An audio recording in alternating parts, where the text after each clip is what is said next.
మన ఎదురుగానే ఉన్నాడండి సుభాష్ చంద్రబోస్. ఏంటి మమ్మీ ఎవడీడు? హెల్లో ఫాలోవర్స్ ఎలా ఉన్నారు? ఎప్పుడు విజయవాడ వెళ్ళినా ఒక పని మాత్రం మర్చిపోయేవాడిని భయ్యా.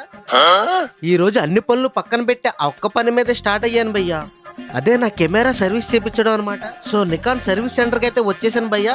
ఇక్కడైతే కెమెరా ఇచ్చేసాను. ఈవినింగ్ 5కి అయితే రమ్మన్నారు భయ్యా.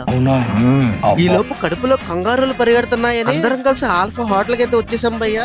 మా దీపన్ అయితే కొత్తగా C50 అనే కెమెరా అయితే తీసుకున్నాడు భయ్యా. సో సరదాగా చిన్న ట్రీట్ అనమాట. ఆల్ఫా స్పెషల్ బిర్యానీ అయితే ఆర్డర్ చేసాం భయ్యా. ఆహా, చూస్తేనే కడుపు నిండిపోతుంది. పీస్ ఏంటి ఎంత ఉంది, వామ్మో, టేస్ట్ మాత్రం అదిరింది భయ్యా. ఫుల్ గా తినేసి మా రెడ్ స్టూడియోకి అయితే వెళ్ళిపోయాం భయ్యా. అక్కడైతే చిన్నగా కాసేపు రెస్ట్ తీసుకుందామని. అలా మా దీపన్న రెడ్ స్టూడియోకి వస్తే అక్కడ చక్కగా బ్యాట్ బాల్ కనిపించిన భయ్యా. ఇంకా ఆగుతామా, సరదాగా 1 స్టెప్ అయితే ఆడేసుకున్నాం అనుకుంటాం కానీ 1 స్టెప్ చాలా కష్టం భయ్యా. అప్పట్లో కాలేజీలో తెగ ఆడేవాళ్ళం. అలా సాయంత్రం సర్వీస్ సెంటర్కి వచ్చేసాం. మనం కొట్టడికి నా కెమెరా రబ్బర్లు అన్ని లూజ్ అయిపోయినాయి భయ్యా.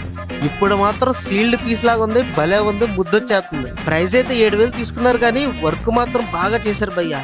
సీల్డ్ పీస్ లా తీసుకొచ్చారు, చాలా నీట్ గా చేసి ఇచ్చారు. బాగా ఎక్సైట్మెంట్ ఫీల్ అవుతుంది. ఫుల్ సాటిస్ఫాక్షన్ తో అక్కడ నుండి స్టార్ట్ అయ్యాం భయ్యా ఏలూరుకి. దారిలో అయితే ఎర్రని చాయ్ కనిపించింది.